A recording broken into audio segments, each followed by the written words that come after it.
Lesson 20, Variation Ratio. The variation ratio is a measure of dispersion, or variation of the data.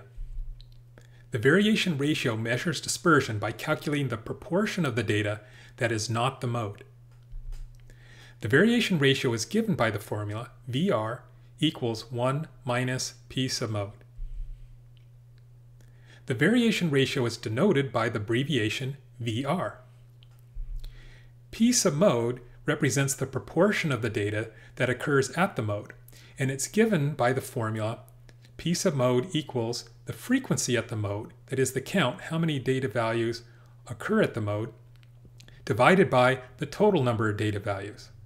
Well, if we're dealing with a census and we have all the data from the entire population, the total number of data values would be capital N, the population size.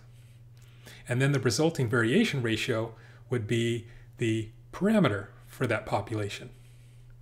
But if the data we have just comes from part of the population, that is a sample, then the total number of data values we have would be represented by lowercase n, the sample size.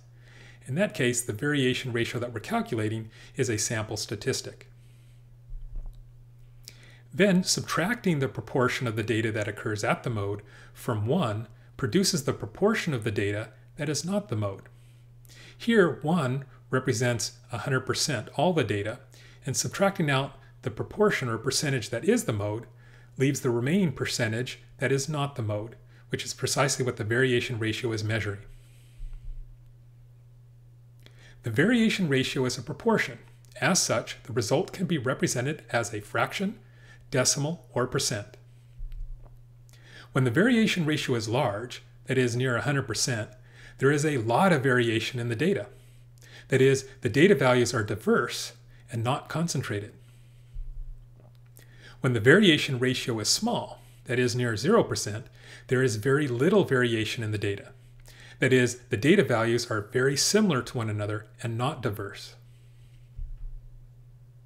For instance, calculate the variation ratio of exam scores for a student that receives scores of 4, 2, 5, 3, 0, and 4 for the 6 problems on their Unit 1 examination and interpret the result. Well, in order to calculate the variation ratio for these Unit 1 exam scores, we need to use the formula. VR, variation ratio, is equal to 1 minus P sub mode, the proportion that's at the mode. In order to do this, we first need to calculate the mode for the data. So we could take all the data and put it on a number line, and the mode is the data value that occurs most frequently. And as we could see, the highest frequency, or the most repeating data value, is a score of 4. This student has 2 scores of 4, more than any other score on this Unit 1 exam. So the mode is 4. Now we need to find the proportion of these scores that scored at the mode of 4. The proportion is calculated by looking at the frequency.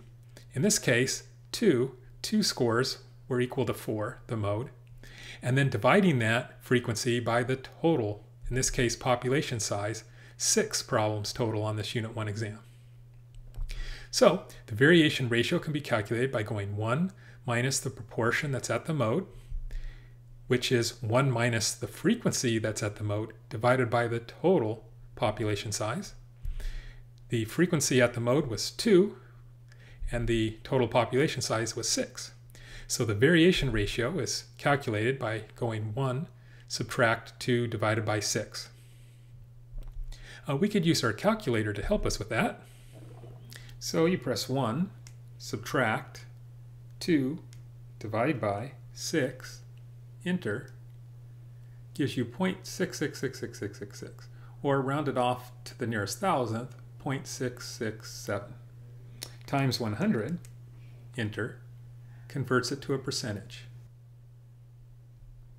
So the resulting variation ratio for this problem is either 0.667 decimal or 66.7%. Now that we have our calculated result for the variation ratio, we can interpret the result. Now, interpretations go beyond the description. The description would just be the variation ratio of exam scores for this student's Unit 1 examination is 66.7%. The interpretation explains this result or gives it meaning. So the larger the variation ratio is, the more diverse or spread out the data values are. The smaller the variation ratio is, the less diverse or more condensed the data values are. Here, a variation ratio of 66.7% is relatively large, meaning that this student scored lots of different values on this test, as opposed to scoring similar values on the test. So, an interpretation could be that the scores the student received on their Unit 1 examination was reasonably diverse, since a variation ratio of 66.7% is reasonably large. That is, for the most part, this student received different scores on several of the problems. As long as the mode exists, the variation ratio can be calculated for data of any type, that is either qualitative or quantitative, continuous or discrete, and at every level of measurement, nominal, ordinal, interval, or ratio. In spite of this, in statistics, the variation ratio is primarily used to describe the dispersion or variation in qualitative data.